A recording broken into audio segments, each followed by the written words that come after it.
এবার একটু আবহাওয়ার দিকে নজর রাখি, কারণ কলকাতার সর্বনিম্ন তাপমাত্রা কিছুটা বাড়লো। তাহলে কি শীতের আমেজ আর থাকবে না? কি বলছে হাওয়া অফিস, জানাবে সান্নিক, রয়েছে সঙ্গে সান্নিক।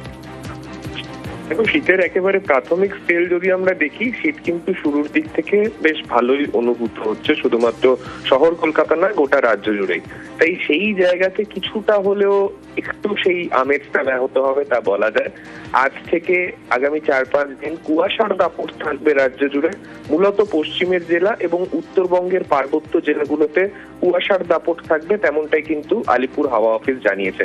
এবং ঠিক সেই কারণে তাপমাত্রা কিছুটা বৃদ্ধি পাবে। সর্বনিম্ন তাপমাত্রা 1 থেকে 2 ডিগ্রি সেলসিয়াস বেশি হবে এবং সকালের দিকে ঘন কুয়াশার দাপটের কারণে বেশ কিছু জেলার দৃশ্যমানতার অনেক ধন্যবাদ। দক্ষিণবঙ্গে যখন কুয়াশার দাপট থাকবে, তখন উত্তরবঙ্গে কিন্তু ঝকঝকে আকাশ।